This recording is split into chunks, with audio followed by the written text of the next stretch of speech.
Alhamdulillahirrahmanirrahim. Wassalatu wassalamu ala asyrafil anbiya wal mursalin Sayyidina Muhammadin wa ala alihi ajma'in, amma ba'd. Yang saya hormati Bapak Jenderal Purnawirawan Riyamizat Triakudu, Menteri Pertahanan Republik Indonesia, dan para jajarannya, keluarga besar Kiai Hasyim Asy'ari, keluarga besar Ustadz Nuril, dan keluarga besar Universitas Hasyim Asy'ari, para hadirin hadirat yang dirahmati Allah. Pertama, menyampaikan terima kasih dan selamat datang pada Bapak Riyamizat Triakudu yang hadir pada hari ini untuk memberikan ceramah bela negara, sesuatu yang penting sekali pada saat ini. Mudah-mudahan kita bisa menyimak, mendengarkan apa yang beliau sampaikan, mengambil intisarinya, mungkin bisa kita sampaikan kepada kawan-kawan dan saudara-saudara kita yang tidak hadir pada hari ini. Saya ingin menyampaikan sambutan berkaitan dengan ini juga, dengan masalah masa depan bangsa kita. Jadi saya memulai menyampaikan beberapa hal dalam sejarah bangsa Indonesia. Umat Islam dan tokohnya banyak melakukan tindakan yang berhasil menjaga persatuan Indonesia. Pertama, saat para tokoh Islam menyetujui penghapusan 7 kata Piagam Jakarta, yaitu dengan kewajiban menjalankan syariat Islam bagi pemeluk-pemeluknya, diganti dengan kata ketuhanan yang Maha Esa. Itu disampaikan ketika Bung Hatta mengundang para tokoh Islam dan menyampaikan bahwa tokoh-tokoh Kristen di Indonesia Timur menolak bergabung dengan Indonesia kalau sila pertama itu masih ketuhanan dengan kewajiban menjalankan syariat Islam bagi pemeluk-pemeluknya. Untuk menjaga persatuan Indonesia, maka tokoh-tokoh Islam mencoret 7 kata itu dan menggantinya dengan ketuhanan yang Maha Esa.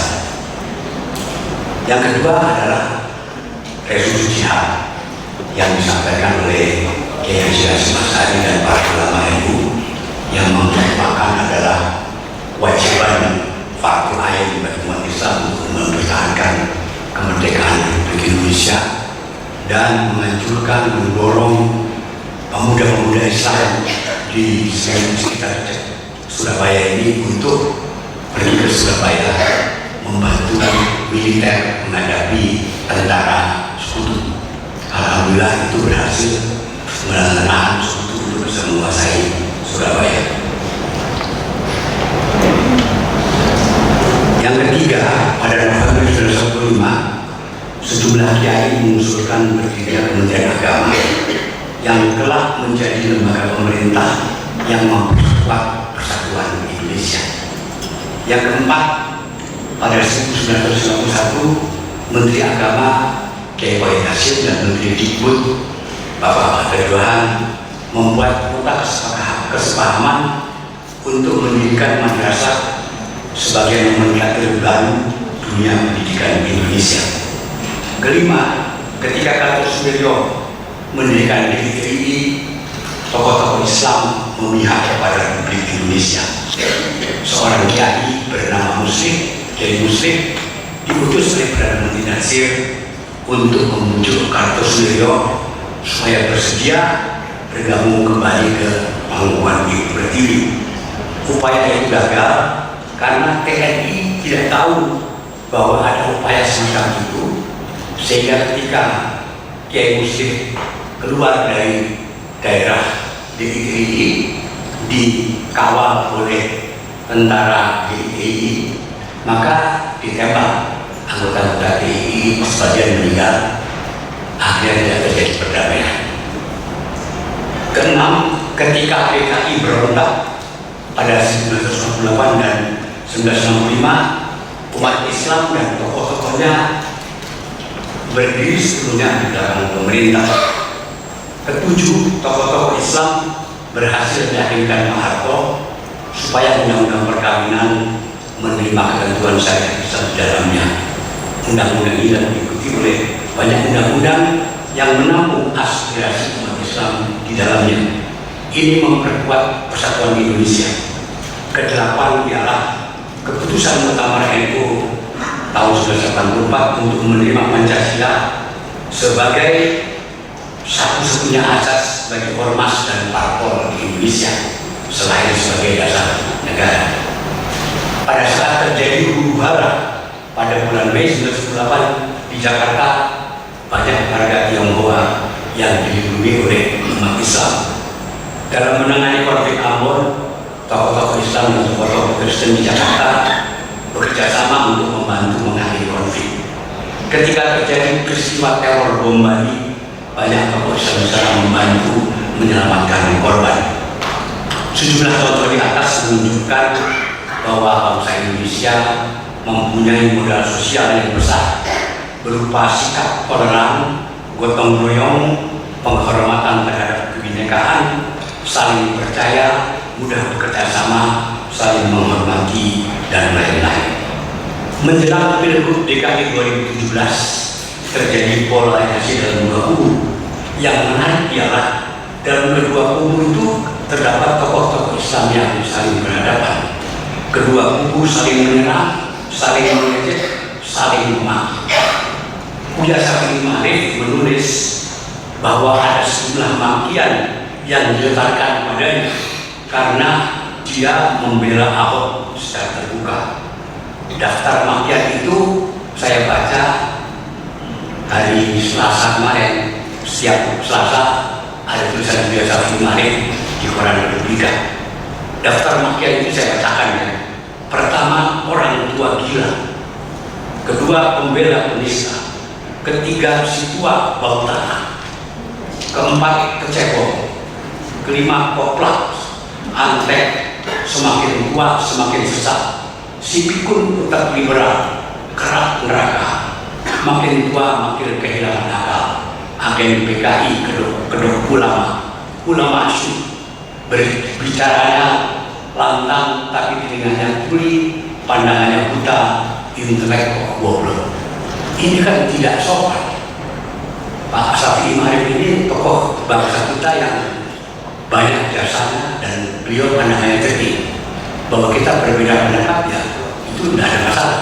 Cuma mengatakan kayak seorang tua adalah bukan sesuatu yang baik di masalah etika maupun akhlak Islam. Menjelang Pilpres, suasana gaduh dan bisik itu kian menjadi. Hoax menjadi makanan kita sehari-hari. Masyarakat dengan mudah tanpa berpikir mengirim pesan yang mereka terima melalui Twitter, WhatsApp atau Facebook. Mereka tidak berpikir untuk memeriksa terlebih dahulu benar tidaknya pesan itu. Masyarakat tidak berpikir apakah pesan mereka menyinggung perasaan orang lain. Hoax paling banyak beredar melalui Facebook, Twitter, WA dan lain-lain. Tapi banyak juga berita yang belum tentu benar disampaikan oleh tokoh masyarakat dalam ceramah atau pengajian kepala para hadirin dianggap benar. Ceramah tadi lalu disebarkan melalui media sosial. Misalnya ceramah oleh orang yang disebut sebagai Ahmad Dhani, saya lihat di YouTube, yang mengatakan bahwa kini ada masa baru, yaitu kerjasama antara NU dengan PDIP yang banyak anggotanya adalah keturunan PKI. Berita ini sama sekali tidak benar. Keturunan PKI itu bukan anggota PKI, walaupun mereka keturunan PKI. Ini sama tidak benarnya dengan ceramah bahwa kalau Prabowo yang menang maka RI akan menjadi khilafah. Prabowo adalah legend purnawirawan yang 25 tahun aktif sebagai anggota TNI. Tentu dia setia pada Pancasila. Benar bahwa mantan anggota HTI mendukung Prabowo, tapi tidak berarti bahwa Prabowo pendukung gagasan khilafah. Modal sosial kita ternyata kurang berdaya menghadapi hiruk pikuk dan sumpah serapah melalui medsos. Umat Islam terbelah. warga dan tokoh NU dan Muhammadiyah juga baik, juga tetap. Tetapi hiruk pikuk dalam kalangan NU seperti biasanya tentu lebih ramai dan terbuka dibanding konflik di dalam Muhammadiyah. Orang NU tidak pandai ngumpet, apalagi ada di dalam diri. Persatuan Indonesia hanya bisa terwujud apabila umat Islam bersatu. Karena itu persatuan umat Islam dan persatuan tokoh Islam harus segera diwujudkan secara bertahap. Terakhir akan saya bacakan seruan Pilpres damai dari para seniman yang tergabung dalam jaringan seniman Nusantara. Pertama, penerimaan pada keberagaman harus didasari pada pengakuan bahwa yang berbeda itu memiliki nilai yang sederajat dengan kebenaran kita. Dengan itu, maka yang berbeda bukanlah musuh yang harus dibasmi atau dikalahkan. Kedua, semua pihak diharap mulai menghentikan fitnah, caci maki, saling tuduh dan semacamnya yang menyebabkan perpecahan dan dendam tak berkesudahan di antara semua anak bangsa. Yang ketiga, pihak-pihak yang dalam posisi sebagai pengayom, pencerah dan teladan ikut serta bertindak konkret untuk meredam situasi perpecahan yang semakin mencemaskan ini dan bukan malah ikut membakar semangat permusuhan. Alhamdulillah, Pesantren Tebuireng bekerjasama dengan Polda menyelenggarakan berbagai diskusi ceramah menuju pemilu damai. Besok kami akan melakukan di IAIN Pamekasan, kerjasama antara Pusat Kajian Pemikiran dari Sekretari dengan IAIN Pamekasan. Yang keempat, pihak-pihak yang saling berkompetisi, termasuk seluruh jaringan pendukungnya, ikut bertanggung jawab atas situasi yang memprihatinkan ini dan harus memikirkan dampak lanjutan yang berakibat buruk bagi bangsa ini. Jangan hanya karena demi kemenangan sesaat maka menghalalkan segala cara. Kelima, kepada semua warga negara Indonesia dimanapun berada yang memiliki hak pilih, sebaiknya memanfaatkan hak pilih tersebut sebagai wujud kepedulian dan tanggung jawab terhadap bangsa dan negara, di mana kepala negara memiliki peran penting dalam kehidupan kita ke depan dalam berbagai sektor. Saya ingin menambahkan, karena dalam berbagai kesempatan ditanya, Pak, kalau saya dikasih uang bagaimana? Paling baik dia tidak menerima uang itu. Tapi kalau kita butuh uang, ya terima saja. Ya kan? Tapi catat itu sudah. Jadi kalau itu kita anggap sudah, terimalah uang itu, jangan pilih yang memberi uang. Ya.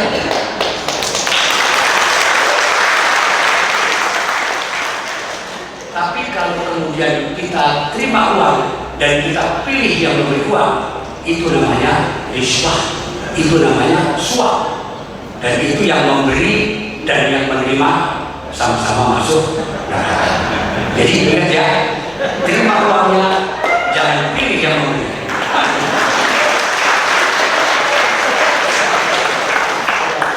Kita berdoa semoga pasca Pilpres kondisi pertentangan antar kelompok itu dapat secara bertahap diredam. Kita berharap budaya sosial bangsa Indonesia dapat menyembuhkan luka sosial yang cukup parah itu. Tentunya perlu waktu yang cukup panjang. Diperlukan ada orang yang tidak ikut kedua kubu yang muncul untuk mendekatkan kembali kedua kelompok yang saat ini bertentangan.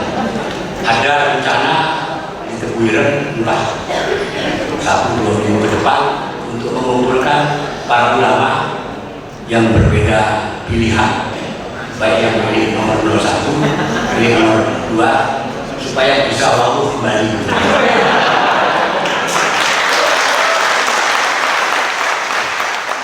Jadi rumahnya di Tebuireng. Kenapa di Tebuireng? Karena saya tidak mendukung salah satu dua-duanya. Saya dulu punya pilihan, tapi tapi tidak untuk diketahui umum. Tapi saya juga netral, tidak memilih yang mana pun juga. Ini sesuai dengan anjuran jaringan Seniman Nusantara tadi. Sekali lagi terima kasih kepada Pak Rizal. Mari kita dengarkan, saya yakin banyak manfaat yang bisa kita peroleh. Demikian, wassalamualaikum warahmatullahi wabarakatuh.